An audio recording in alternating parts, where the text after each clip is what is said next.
Yeah, let's get to it. All right. Okay.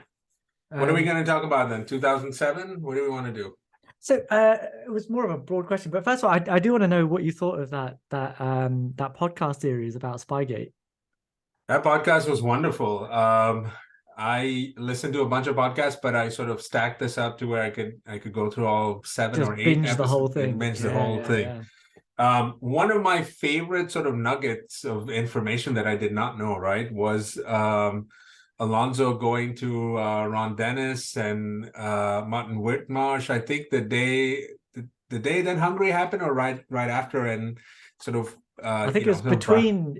between qualifying and the race, right? That's right. Yeah, it Yeah. was amazing to see that he actually went up there, and I don't even know what do we want to call it? Like, was it a bribery It was offer? Was it a blackmail, wasn't it? It's just blackmail? straight up Right? blackmail, yeah. Straight up Because blackmail, actually.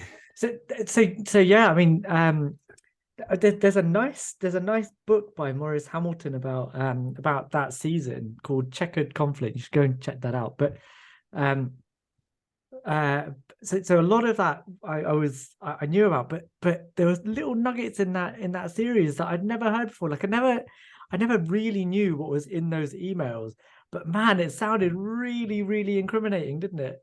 You know, It was- when they're sitting there talking about oh yeah, you know, we know what is the weight distribution of the red car, and like, can we apply that to our car? Brilliant. I love that stuff. Really good. it's also so badass of Alonso, right? And I mean, we have probably got Yeah. like 10, 15 stories of the same, but for that to come out as wow, I mean, it's so and in that sense, the 2007 is so unique, right? Such a unique season in everything that's been happening. It's Yeah. not atypical in any way. It's just so much fun. That was Yeah, nice to definitely. relive that. Yeah. I totally agree with you about Alonso. Like you could paint him as the pantomime villain, but actually, he definitely had his head screwed on, didn't he? That sitting in the pit lane and counting down the time just so that Amazing. there just wasn't enough time for Lewis to get around again. I thought it was brilliant. I mean, how did he actually think through all of that, right? He would have had to think of Yeah. it overnight. Like he would there's probably some level of analysis and data gathering that goes like he had to have, I mean, okay, as great as he is, I have to imagine there was an engineer that was sort of working with him on, okay, this is how much time it takes, for us to make it around the circuit before starting But a hot he would lap. have And caught all that, right? This it's is the just thing. This is the amazing. processing power, right? It's just brilliant. And the great thing about Fernando is that you listen to him walking around the track before a race, and the little comments he comes out with. He's lost none of that. Like Yes. that brain is still absolutely switched on. It's brilliant. If there's no reason to root for Aston Martin otherwise, there is that this year. Like just for him to be in the mix would be great. Like Yeah, he's yeah, in the yeah. podium like that. That would be amazing just to sort of see how that all works out. But Yeah, I mean yeah, he's not done with this game yet, is he? He still wants that third title, and somewhere inside him he still thinks he can do it, however remote that might be. And um, like I said, you hear stories like this, and you hear like how he thinks. You think, how has he not won more than he has? It's just incredible. and I would say, well, I mean, where is that? I think there was something I read about him having some sort of a role post his retirement from track racing, right? And I could imagine him being a great team principal of all of the guys that we think that could do it. I mean, I think he would be fantastic. I mean, so calculative, so cunning, so everything. We'd want a race Oh, team Ammar, principal to be. even more than that. I mean, we've had the ultimate poacher turned gamekeeper in Ross Brawn, right? You can That's imagine right. Fernando Alonso as the race director Oh or my goodness. lead steward. Can you imagine? Like nobody would be able to get anything past him. That would be something. I mean, oh How man. unbiased he might be, but anyway, Yeah. Maybe Lewis is retired by then, so that it doesn't. I think he'd have to have retired by then, right? That's probably the year that Lewis says, "Okay, I think I'm done here." Like, Yeah, oh man, penalty after penalty after penalty. it's exactly like. I mean, can you imagine that? Like, being summoned to the race director's office after. And Oh my it's God. Fernando. Oh my god. I actually see Lewis being penalized for just having the nose ring on. Like that's gonna be like that's like the set basic penalty for every race. Like whatever that comes Yeah, with, like exactly. if it Instant just ban. it's like instant, yeah. It's like you're out. Oh man. Goodness me. Yeah, Yeah. that'd be So quite it was amusing. fun. What did you like in the podcast?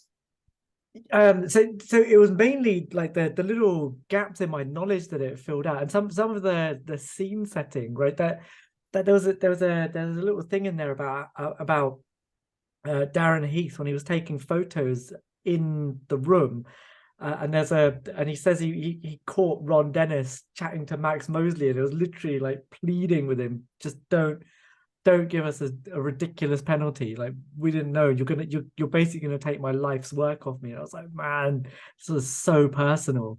Um, yeah, I love that stuff. I love getting into the nitty gritty of the little tiny details of how people were talking to each other and how they all felt. And you know, now all I want to do is read Ron Dennis's autobiography and then cross-reference it with Fernando Alonso's autobiography. It would be brilliant. Just that little intersection would be great. I mean, I think one of the things that McLaren had, or Ron Dennis sort of miscalculated, was how good Lewis would be that quickly, right? I mean, I think had Lewis not been, had he been, even slightly better than a typical rookie, but not this sort of unusual enigma that he was in that first year, I think that season could have looked a lot different for them, right? I mean, talking about two Yeah. drivers that are just Okay, amazing. so this segues quite nicely into what we wanted to talk about, right? That was, I mean, absolute professional, Ammar. Well done. But if you is there a scenario in which you can have in a car that isn't absolutely like a dominant runaway car, that you can have two drivers of similar ability, like epic ability. Let's not get this twisted, right? Epic ability, but similar levels, versus a team that have a car that maybe isn't quite as quick, but have a lead driver where there's a clear number one, number two. Is there a scenario in which the team that have those two lead drivers should one of those drivers should win the title? Is that what we expect to happen? Or given what has happened, what did happen in 2007, do we think that it's always there? It's always actually more likely that the guy, the driver who's in the team that have placed him as the team leader, is he more likely to win the title? My first question is, what do you describe as being similar in terms of ability, right? I mean, is there a driver pairing? Let's just say in this hypothetical, right? Is there a driver pairing that you would say, okay, let me put these two together and they have more or less the same abilities, right? Who are those two people? I mean, Are you talking of the current grid, or do you mean historically? Well, current would be great, but historical would be fine too, sure. Well, I mean, we've had driver pairings like that before, haven't we? We've had Senna and Prost together in the same team at the same time. We've had Fernando and Lewis. I think we're actually very evenly paired. Maybe not in terms of experience, but certainly in terms of speed, they were pretty well matched, which is why we're having this conversation in the first place. And right now, if you put Max and Lewis in the same car, or Max and Charles in the same car, if you were to have that pairing at Red Bull right now versus Lewis with Valtteri in the Mercedes. What about Lewis and Nico? I mean, they Oh were yeah, there, how right? can I forget that? How can I forget that? They were right there, right? Yeah. Yeah. I think that's a slightly different scenario because as good as Rosberg was, I don't think he was quite at the level that Lewis was, and you can see that from the 3 seasons that they had together in 2014. Yeah, it was tight, but Lewis was new to the team, and he still won it, and in 2015 he won it with like 3-4 races to spare. That was a drubbing that year. And 2016 I felt kind of went against the grain a little bit, and there were plenty of reasons in that season why Lewis didn't win the title, despite probably being the quicker driver. I think probably underselling it a little bit. I mean, he did have his share of misfortunes that year too, right? I was going to also ask, what do you think about Seb and Weber in 2010? Yeah, complete. Yeah, so Yeah. so that's another really, really good pairing, right? Yeah. Again, you'd have to say in that car, in that sort of era of Red Bull and the way that they set it up, Sebastian was probably the quicker driver, but certainly 09 and 2010 they were pretty close in ability, enough that going into the final race of the season, Webber was ahead of Vettel, wasn't he, in the standings? Yeah, so yeah, that's another good example. So to going back to our original question, if you were to have that scenario, is there a scenario in which you can see two lead drivers being able to win a title against a driver who maybe isn't in a car quite as quick, but is the clear team leader? And I'm talking about this because I think we may see something like that this year in 2023. Yeah, I mean, my instinct is to say yes, but that also, there are so many variables in Formula One, right? Car setup, circuit, weather, temperature, just not even weather, but just even temperature, right? Cold weather in general versus not, and seeing what happened in France and also Hungary this past year. So many scenarios go through my mind. I actually think that Ferrari, for example, have that kind of pairing. I think Leclerc and Sainz are thereabouts. Sainz is probably not lockstep with Leclerc, but I think given your scenario, I could see that happening very well if Ferrari were to take care of everything else, right, next year. Like, let's just assume that they're competent when it comes to strategy. They have a decent car that's capable of challenging Red Bull. So I think I would expect and sort of a more sorry, Chaz.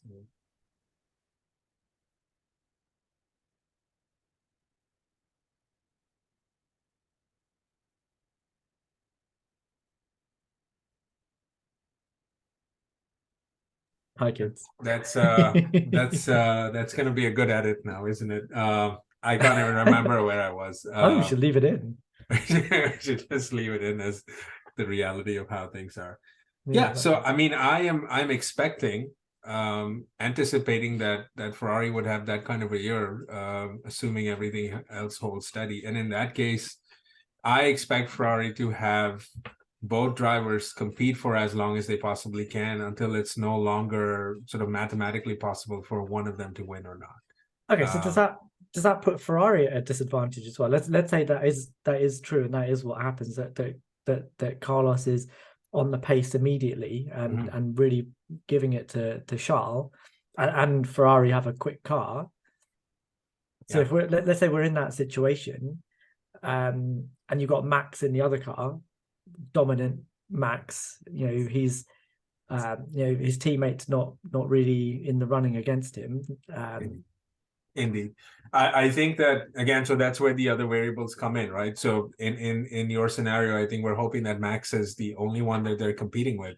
I think it's interesting what Mercedes could be doing next year too, is if those drivers are competitive too, and we just don't know how good Mercedes will be.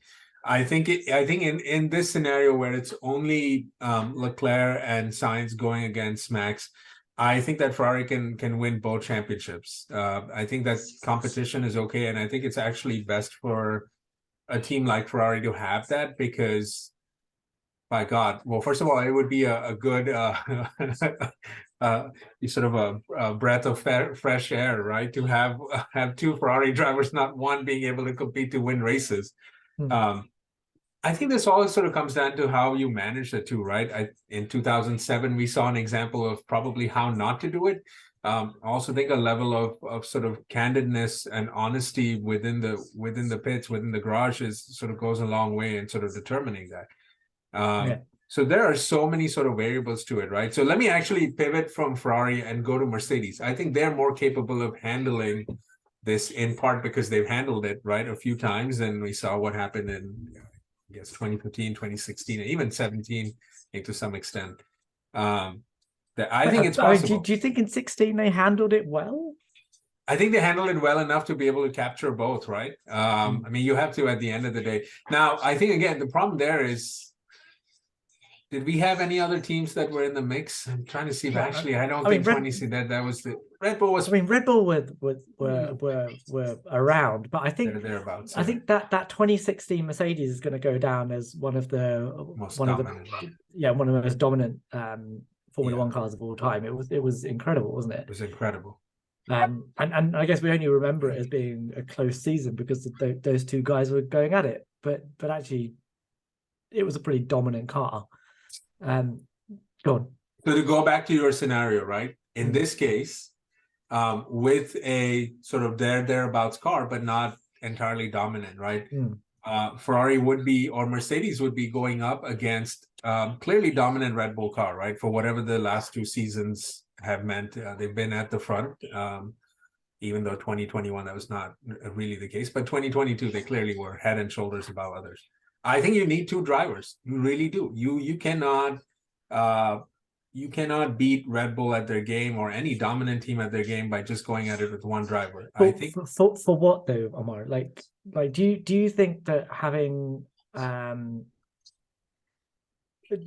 do you think that having two alpha drivers is, I mean, I agree that it will help in the Constructors' Championship, but is it gonna do the same in the Drivers' Championship?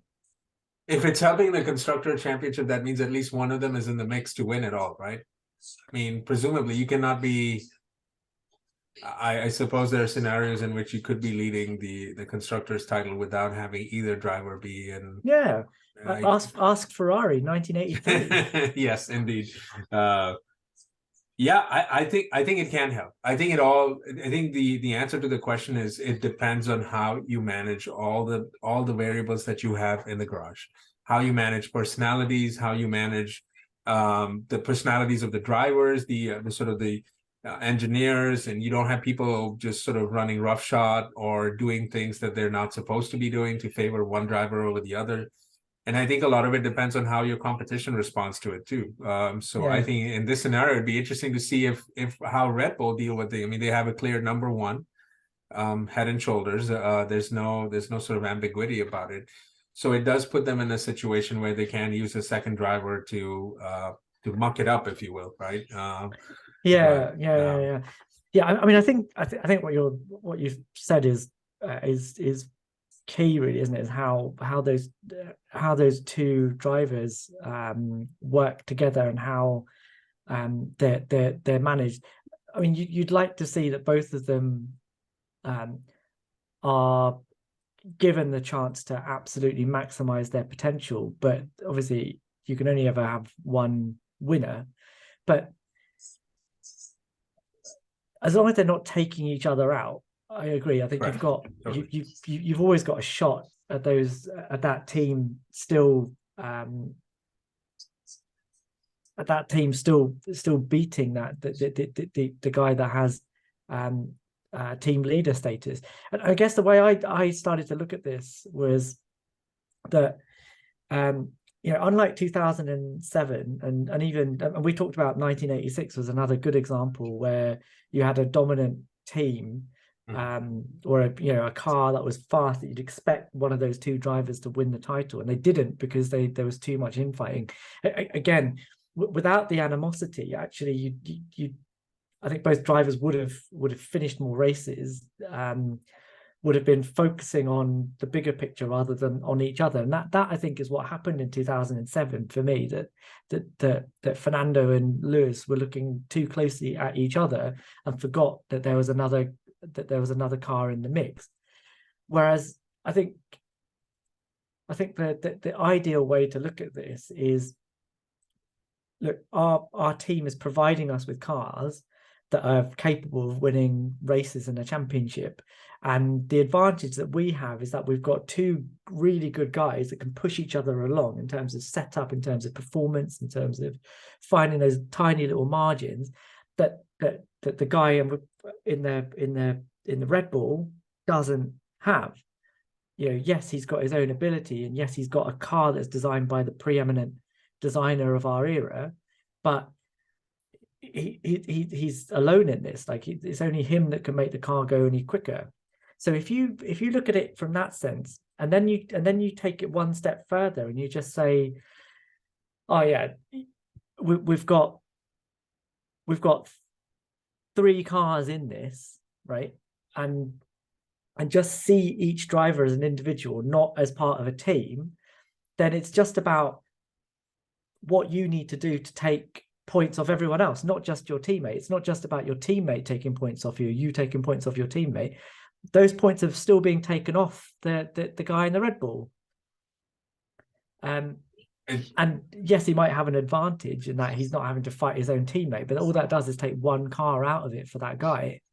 You know, he's still having to fight both Mercedes and both Red Bull and both Ferraris, sorry, because they're all gunning for it. No, I think you're totally right. And as long as the drivers are not taking each other out, right? You can plausibly work towards meeting one of your 2 goals, which one of them being to win the constructors, right? So at least you know that you can secure that. And perhaps, I mean, to your point, I think again, maybe the way to manage this is to say, okay, by what are we going to have, 24 races this season? Like, let's see where we're at by race 19 and 20 in terms of, let's try to see if we can maximize our constructors championship, because we really need that, especially a team like Ferrari and maybe even Mercedes after the year that they've had. And then see where you're at, and if you're thereabouts, then have at it. Just as long as you're not taking of course. I mean, I totally agree with you. If you're within like 4 or 5 races at the end of the season, and one of your drivers is clearly in better contention than the other one, then it would be silly to not favor that driver. I totally get that, but I just don't think that in the middle of the season, when both drivers have got a shot, that you're going to favor one driver or the other, because actually then the other driver loses motivation when they could be taking points off the guy in the Red Bull. Then actually they're not going to be doing that. They're just going to say, "Well, what's the point?" I agree. I totally agree. I think the other great scenario to sort of add to this is, what if there are 2 teams or 3 total teams in the mix, right? And let's just say next year it is the 2 Mercedes that are in there. That I guess for now we have to assume that Lewis would be their primary guy, but I mean, George isn't one to sort of sit back and I don't think that Mercedes are gonna. I don't think Mercedes are gonna impose team orders on this either. They're not gonna go out into this at the beginning and say, "You're number 1, number 2." Look what happened in Brazil. They let them fight. I agree with you, and I think Carlos is probably not going to let that situation arise at Ferrari either. So I'm really excited to see how that plays out. When you've got essentially 5 drivers in the mix. I'm sorry, Sergio, but you know, as much as you might want to win this one, for Checo, I just don't see Red Bull allowing that to happen, or I don't see Max really letting that happen, and he's just got too much ability above what Checo's got to allow that to happen. I mean, forget letting Checo win races. I don't see him assisting with points either, as we've seen now, right? I mean, we have. I mean, very antagonistic now, isn't it? But I guess the other question is, you know, we're talking about two drivers that are close in ability, but obviously not the same. And I think in 2007 and actually even in 1986, those 2 seasons, the 2 drivers in the team that had the package that won the constructors that season, or you know, would have in 2007 if it hadn't been for Spygate, they were actually very close in ability, right? Whereas if you look at if you look at sort of seasons like 2014 and 2015, you know, Lewis sort of gradually imposed himself, and you could see that he was the quicker driver, even in in 16. And even, when he had Valtteri as his teammate, there was never a clear, right, Valtteri, you're not allowed to gun for a title. But Lewis was always able to impose himself and draw away. And I think the scenario that you saw in 86 and 2007 is not one that happens that often. And I wonder if, certainly at Ferrari, I think Carlos might be able to get to Charles' level eventually, but I think he takes longer to get there because it's more of an iterative process for him, whereas for Charles it's much more natural. Like he's able to just do what the car needs to do, and I can see in that scenario, slowly but surely, if there's a championship on the line, Charles will start to edge himself ahead. And I'll be interested to see what happens at Mercedes. I have a hunch, sort of based on how the second half of last season went, and the underlying pace that I think Lewis has, especially in races, that he'll probably start to edge away as well. And that then I think brings a slightly different dynamic. Does the driver that isn't doing quite as well, like the George and the Carloses, are they gonna still keep going for it, Mark Webber style, or are they gonna at some point, do we have to say is the team gonna say, look, we've got to a point where your title bid isn't as likely as the guy on the other side of the garage, and you're gonna have to give way at some point. I think this is where leadership comes into play, right? Going back to our conversation a few weeks ago with team principles, right? I mean, I suspect Red Bull, Red Bull's not going to have this issue, but I suspect this would not be an issue at Mercedes. I think it's a bit of a wild card as to what happens at Ferrari, right? I mean, it's a bit of an unknown what exactly is going to take place in terms of team orders or team restrictions or team directives or whatever you want to call it. And I think I think that's what makes it so amazing. I mean, I think the dream scenario, as you just said, would be to have all these three teams in the mix and all five drivers. And I think it's interesting to see. I do think you're right about Charles. I think that there's what makes Charles and Lewis and Max really great is they have the ability to separate themselves regardless of the situation in the cars, right? You could give the other guys the same cars and they would not be able to do the same thing, at least not over the period of the season. And they have a better way. I think Lewis and Max certainly do, having gone head to head in 2021, of managing the season too, right? It's now these long seasons are 23, 24 races. It's just amazing. You have to learn how to pace yourself and really be able to there was a lot of persistence there, wasn't it? I mean, like, I'm sure Lewis coming out of the summer break was probably thinking this is all done, but there's that kind of never give up attitude, and they just keep going for it. What I don't know is how George is going to stack up in that scenario, because it will be the first time. I mean, we're making an assumption that Mercedes are going to have a car capable of competing for a championship, but what we don't know is how George is gonna attack that, and how he's gonna cope with a different scenario. I mean, we do have a small sample size, right? It does. I mean, it does feel a little bit 2007-ish, right? At Mercedes, minus all the drama, assuming they're again, you're right. We're making a big assumption that Mercedes is in the mix, but I mean, Brazil wasn't really entirely comfortable for them, right? I mean, had Lewis and Max not come together, that might have been slightly different, right? I mean, Lewis clearly was not, his car was damaged after the what do we want to call it, an altercation, right, with with Max there, but it does feel in the couple races that George has really been, I guess head to head, toe to toe with Lewis.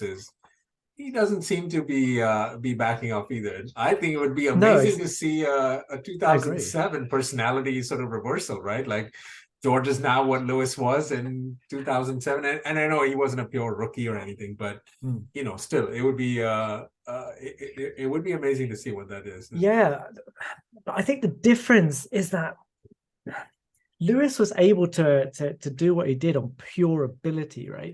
It wasn't because he was able to work the politics better or anything like that. It was just he was able to get his car into places that you wouldn't expect a rookie to be able to get. My sort of I think George is quick. Like he's quick and he's aggressive, and he will fight for places. But what I saw of him last season, when he was bringing a car home, he'd be bringing a car home where it was meant to be, right? And you could argue Lewis did the same thing, certainly in the first half of the season. But later on in the season, you know, especially at places like Hungary and Circuit of the Americas, Lewis seemed to transcend the car more. Like he was able to drag more out of that car. It was a car that probably had higher peaks at that point, but he was able to get more out of that package than George was. And I suspect that's something that George will learn how to do, but I think it's maybe a little too early next season for him to be doing that consistently. And that I think is where he's at a disadvantage. But I do think that he'd be, it's nip and tuck. It's not like a million miles away. He was thousandths behind Lewis in the qualifying head-to-head, in 22. So it's not like I'm talking about massive amounts, but I just wonder if there's a little bit there that shows that Lewis has an edge, but it's a hunch more than anything else. Go on. Well, if you think about also what Mercedes has that's slightly unique than the other teams is they are, I mean, depending on what they end up doing conceptually with the car, right? And we don't quite know what they're going to do, is their car is less mature in terms of its development or desired development than the other two cars are, right? And that does sort of open up the door for George to adjust, adapt, maybe even steer some of the development in his direction, although Lewis would be a pretty formidable force in all of that, right? And I think it does. I think it's fair to say that he has every opportunity to be as dominant as Lewis is, and I think now it's a question of whether it actually translates or not into the track. But it's certainly, I mean, I agree with that. It's just whether he can be as dominant as Lewis with Lewis still in the team. I think that's the tricky question. I mean, one interesting little tidbit that I picked up was the race did a podcast about George versus Lewis, and Mark Hughes was saying that, and I think this is the pervading view, that if you have George and Lewis at a Mercedes that's capable of winning a title, then the most likely scenario is that they'll win the constructors, but Max, being the team leader at Red Bull in a car that's close, will probably win the drivers. And as we're saying, history kind of bears that out, and we're trying to make the counter argument to that here, I guess, that actually it's not a done deal. And one of the things that I think Ed Straw said in the same podcast was, well, it's just as likely that Max and Lewis will sit there and take points out of each other, because, like I said, you rather than looking at this as drivers from different teams, it's just individual cars, and you're going to fight the car on track regardless of what team the other guy is driving for. Yeah, and to reinforce what you're saying, right?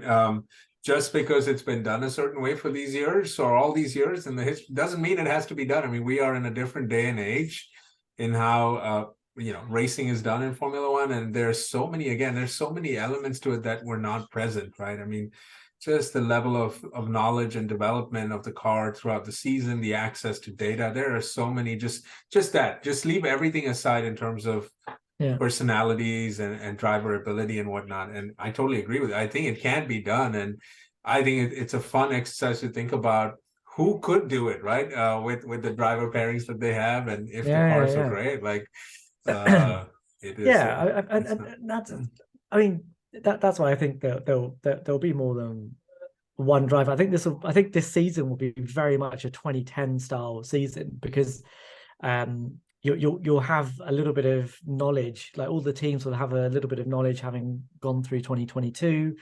They've seen what other teams have done, they've seen what's been successful, they have their own ideas, their own models, and there'll be a bit of convergence, particularly between the top three, not in terms of concept, but certainly in terms of performance, you'd have thought, right? And that's what happened in 2010. You had one season where the double diffuser kind of was the be all and end all. And then in 2010 it was a free-for-all. You had 4 drivers in with a shot at the title come Abu Dhabi. And I do think that that's a good case study for what we're trying to talk about, because you had Seb and Mark Webber both in the same car, and they were taking each other out. Turkey. Where else did they take each other out? Ammar, remind me. Well, I can't remember. Turkey was one that comes to mind. I think would they have something at Spain too? Can't remember. I'd have to look it up. But some of the more the multi 21 came later, but that sort of sticks in mind. Yeah. But yeah, and it allowed Fernando Alonso to get in there and be the cat amongst the pigeons. But despite that, just as it's possible for you as a team to trip up, it's possible for the other team with the dominant driver to trip up too, and that's what happened. And Seb won a title despite being third in the standings going into the final race. And that's what I take from 2007 and even 1986, that it's that anything can happen, not that it must be the driver in the team where he's team leader is destined to win it. It's just that random things happen, and random things can alter the course of those two of a championship. I mean, things as random as China in 2007, right? I mean, that's about as random. I mean, we would be having a different conversation about 2007 had they been Lewis a lap before, maybe. I don't know. That's it. If Fernando hadn't been given a 5-place grid penalty in Hungary, which I still think is unjust, or inappropriate, he probably would have won the title. Indeed. It's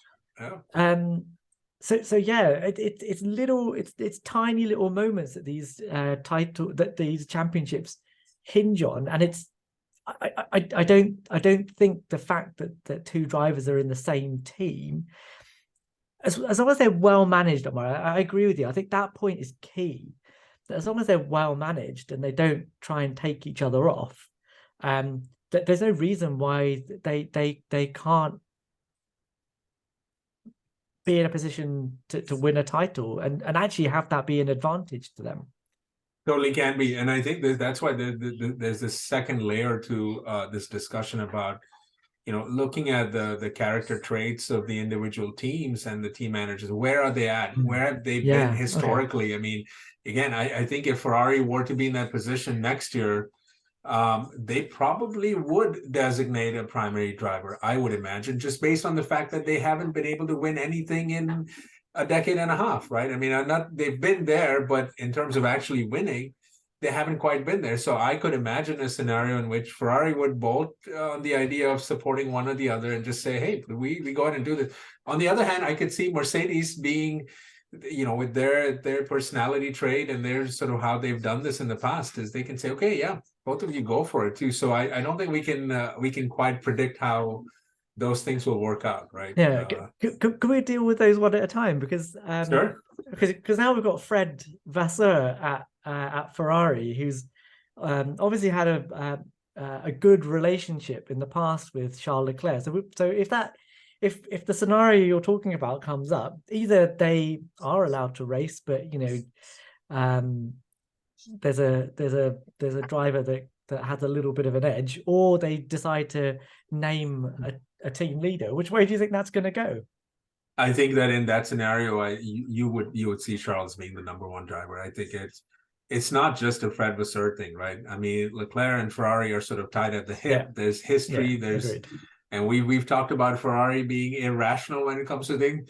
I think that if let's just say Carlos were even 5 points ahead of Leclerc, right, at midpoint, let's just say something like that, I can still see them going the way of doubling down on Charles and saying, okay, this is our guy.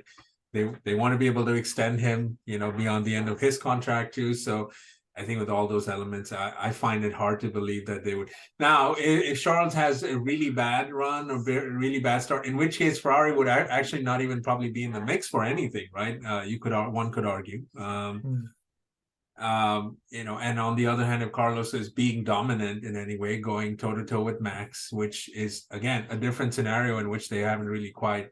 I mean, Carlos hasn't been able to do that, even if he has won a race and been in position to win another one. That 100% agree. So I think the eyeball test in those things would, as subjective as that is, I cannot envision a scenario in which Ferrari would be. Absolutely. And remember, 2010 was the season. It was an infamous season.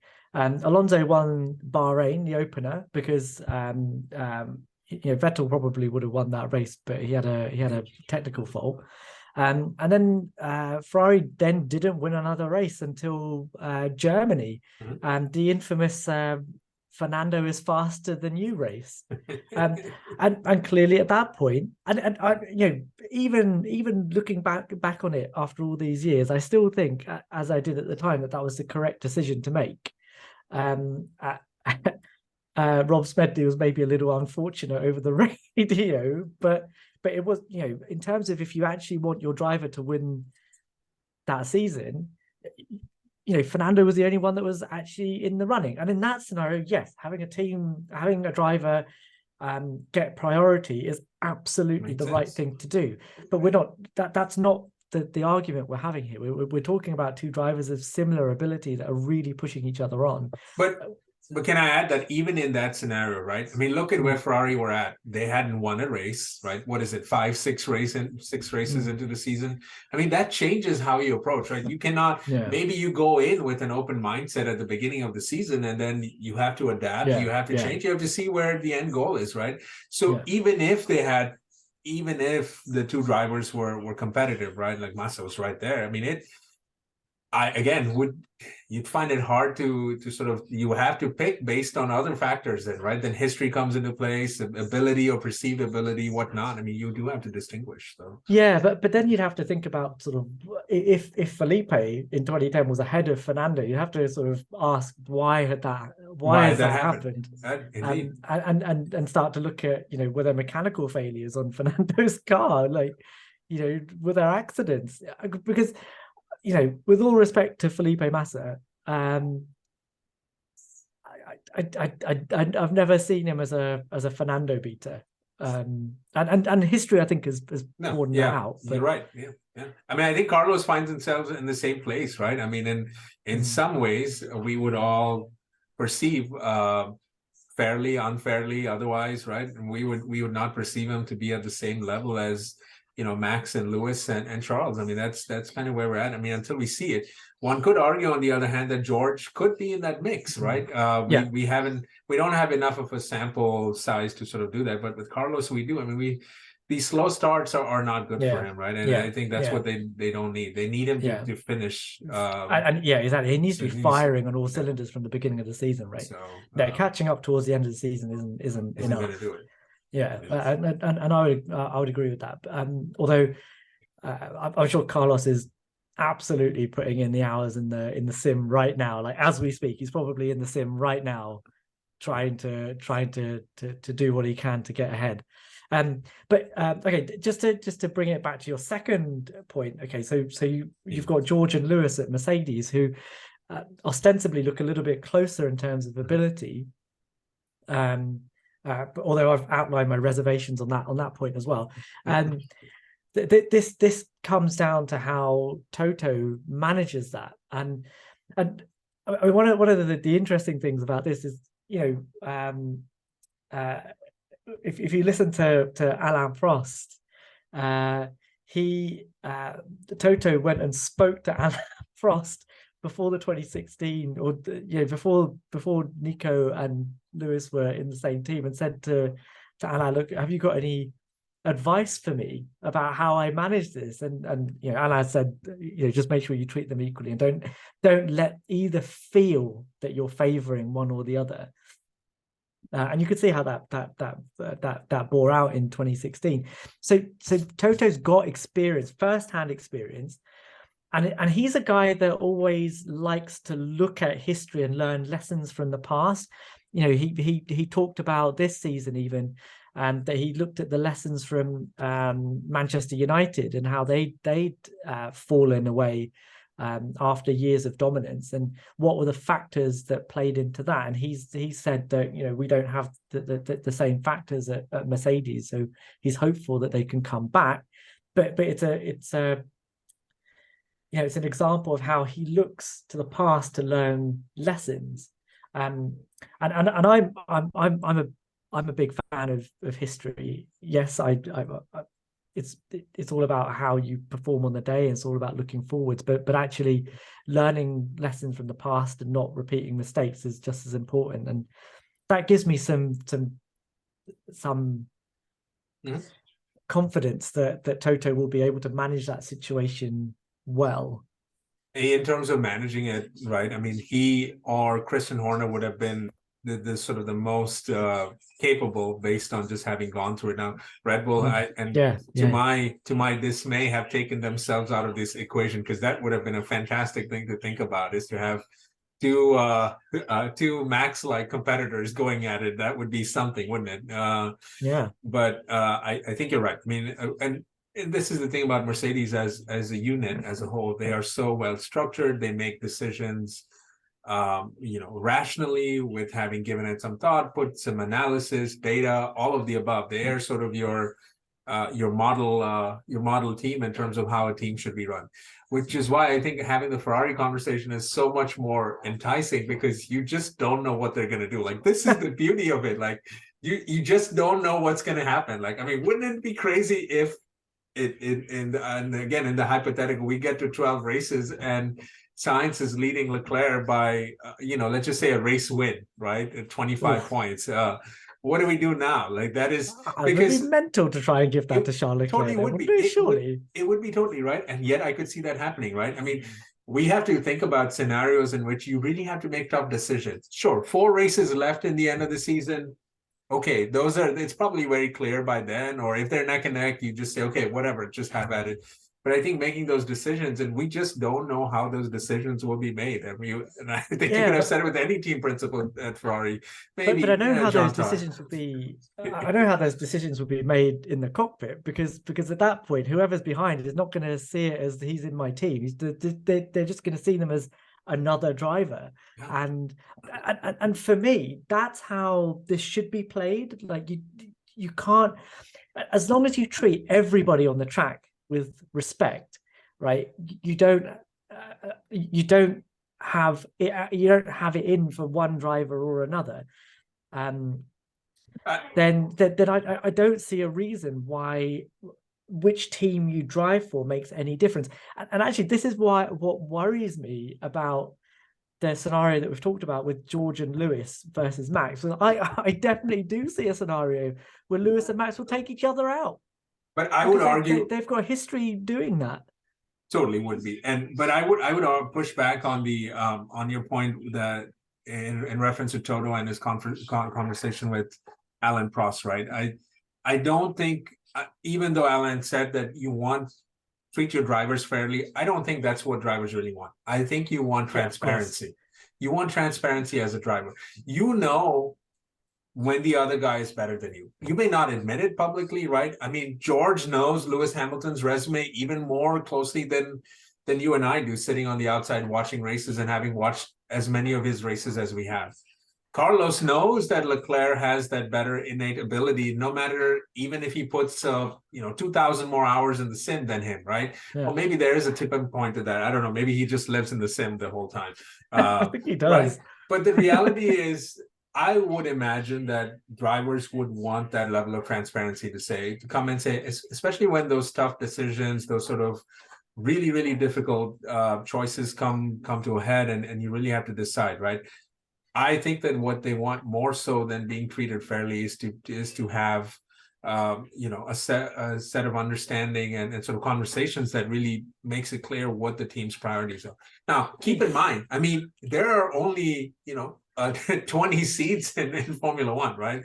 And so this is not. I mean, I think Checo's going through that now, right? Where it's he's being reminded of this being a privilege more so than a right, right? Yeah, exactly. So, but Checo's like, he was born in 1990, or he's going to be 33 this year against yeah, Max, who's 25, 25. Like, do you think that he likes to hear the fact that, sorry, mate, you're definitely our number 2 driver. Max is clearly better than you are. I'm sure he doesn't. Well, we do have some reference there with our other flying Finn, the coffee drinker, Valtteri Bottas, right? I mean, you can see the relief on his face too, right? But he sort of went the opposite direction of what Checo's doing, right? I mean, Checo's got such a rich history in the sport in terms of what he's meant to a team, and really sort of resurrected that. Do I want to call it Force India? It's sort of an insult to sort of bring up their name in that regard.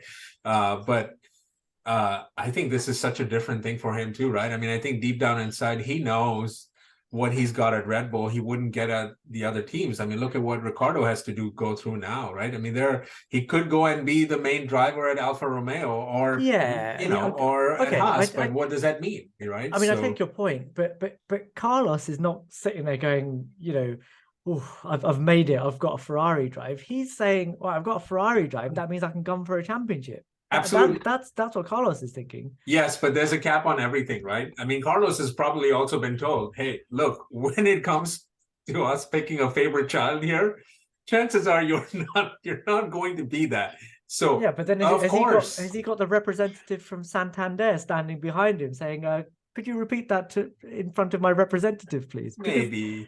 Because I think he's got some guns in the holster too. I mean, if the team decides on going with one driver, they could just change the way they develop and set up cars, right? I mean, we've seen that before. There's more subtle ways of doing that than being more.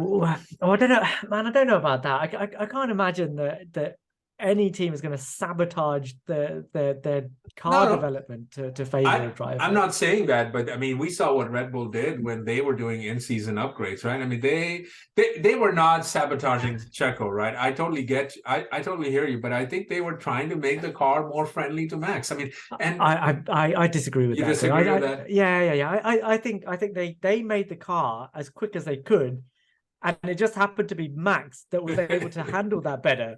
And it left Checo behind. It just segued better into what Max needs from a car. And if your lead driver can make a fast car fast, you're not going to develop it for the second driver. That's what I'm just saying, right? I mean, going back to the Carlos scenario, right? If he has what he's traditionally had with these slow starts and getting up to speed, and as you said, for him, this process is more iterative than not. I mean, Charles is already there. He's probably how many steps ahead? 2, 3, 4. And so you just say, okay, Carlos, do your best. Of course, we don't, but just don't take points away from our friend here or on the other side of the garage. Like, just don't do that. Okay, but that's it. That's implicit in what you're saying. That you're saying that Carlos at the beginning of a season doesn't have the ability to be able to take those points off Charles, other than driving him off the road, which we're saying that as long as he doesn't do that, then all's fair in love and war, right? He, like Checo, is not in a position to be able to feud with the team, right? I mean, what does Checo have to do? He starts feuding with the team, and they've got a guy waiting in the reserve role for him. I mean, I think Carlos is in a slightly better position though than what Charles is. I agree. I think if Carlos is on for a race win at the beginning of the season, they're not going to ask him to move aside for Charles. I can't see that happening. No, I mean, if they're getting a 1-2 there, then they're going to take those 1-2s, right? In the beginning, but see what happens, towards the but that's when we start to see this change. So if if Carlos is able to stick with Charles, like move for move across the course of the season, I think that's going to be very difficult for Ferrari to say one driver or the other. And if Carlos does start the season strongly, then I can see that scenario happening. Definitely, I can see that scenario happening because Carlos is formidable. But can we at least agree on this though? Like no team at the front is as desperate to win as Ferrari. This is not to take anything away from Red Bull. Desperate. They are no team is more desperate to win the drivers' championship. You want to say both, but really the drivers' championship more than Ferrari, right? I mean, it's 16 years now, right? Going on 16 years of this. Yeah. They do have to think about this a little bit differently than the other two teams would. By differently, do you mean irrationally? Because that's what it's sounding like. That's the beauty of this, right? And so, as a Ferrari fan, I live and die with this. I laugh and cry with this. I probably write a poem on them. But I'd like to hear it. You know, but I think this is the beauty of it. I think so. In my mind, to bring this a little bit full circle, right? There are so many variables to just come out and say, okay, because history has shown results to sort of play out a certain way. I mean, you have mechanical failures, you have accidents, you have rain, you have tantrums and temperaments, you have, I don't even know. I mean, do the garages sort of do something cheeky in this? I mean, I think back to that 2007 Hungary pit stop, qualifying pit stop debacle. I don't think that even as great as Fernando is, that all those calculations just came to him, that there has to be some help behind the scenes as well. Somehow I think they did. he did. He's a very, very smart cookie. Yeah. I mean this is it. And if we're gonna ultimately try and answer the question that we've posed ourselves, is it possible for a two alphas in one team to beat a single alpha in another team in cars that are broadly similar? I guess what we're saying is that yes, it is possible, but there are caveats to that. That it does require that there is a level of respect between all three drivers, not just the drivers within the same team, and that intra-team management is key to being able to make sure that rivalries don't become destructive. Healthy competition, right? And yeah, I mean, this is it, because it's either going to bring you down or it's going to lift you up, and it depends how you play it.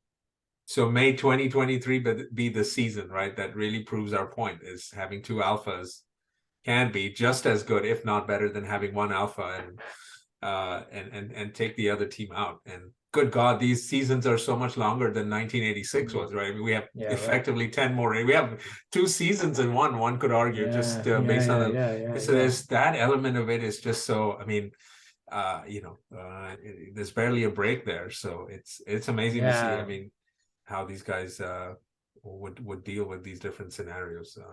Yeah, definitely. I mean, this is absolutely an esoteric question, I think, but it'll be. I think it's a question that is probably playing on a lot of Mercedes fans, Lewis fans' minds right now. It certainly has mine. It's something that we've discussed in other in other podcasts too. So, and we can talk about this next time, but what if I were to give you 2021 with Lewis winning, right? If the race had been called the right way and all of the above, or give you what Mercedes had going on 2014 through 2016 effectively, right? At least 2015, 2016. I think it's probably more fair then. But which one of those two scenarios would you have? Like, because that sort of goes to the heart of this question in some ways, right? I mean, as a racing fan, I always want it to be how 2021 was, right? But I guess just adding on to your question, like, would it have been, if George had turned up in 2021 at Mercedes, he'd done more than enough to have earned that seat by 2021. How would that season have played out? would it have played out the same, or would that fear of those two drivers taking points off each other have borne out? I don't know. What do you think? What do you think? How let's play rewind. George and Lewis in 2021 versus Max in the Red Bull 2021. How does that title fight play out? I mean, you don't have so many of the things that happen in 2021, right? Like the British Grand Prix looks a lot different, right? I mean, I don't know. Are we Right. assuming that the same things are happening? It is So I mean, no, I mean obviously scenarios is would be different, but I think that's actually that raises a good point. If that had happened, right? If Max and Lewis had taken each other out, that's exactly what I'm saying. That's exactly my fear. Max and Lewis take each other out, George wins the race. there you go. I mean, so this again goes back to that one element you were describing before, which is controlling for driver behavior and respect for one another, right? Because Yeah. one could argue that 2021, the Lewis and Max really just didn't have it for each other. Although Max was, I would argue, more over the line than Lewis was at any given time. Maybe Lewis was more cheeky or with sort of the mind games of things, but on track, Max really pushed it over the line too. So I think you have that element of that.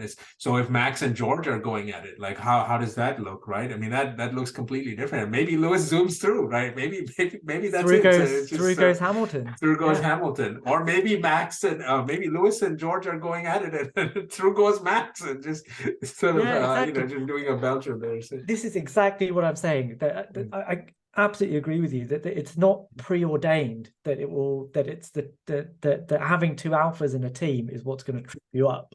No, It's the interplay between all of that, because just like you've just said, in 2023, I find it much more likely that Max and Lewis are going to trip over each other than George and Lewis, or even George and Max for that matter. I think we should expect that, and at least what do we want to put the over under on that? Like how many races do we want to see that? And it one of the bummers of 2022 was that didn't happen until the last race, or the penultimate race of the season. Like that was just sort of like I was expecting more fireworks, given that, interestingly, Lewis had really nothing to compete for. But that's the sad part about the cars not being, and this is why you need those cars to be, sort of competitive with each other. And if there's no Yeah. competition, then it's just a different thing. Yeah, but as I say, I'm optimistic on that front for 2023.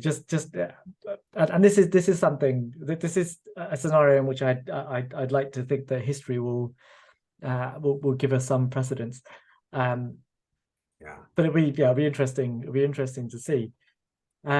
So just as we start to wind this up a little bit, Ammar, what are our plans for next week? What are we going to talk about?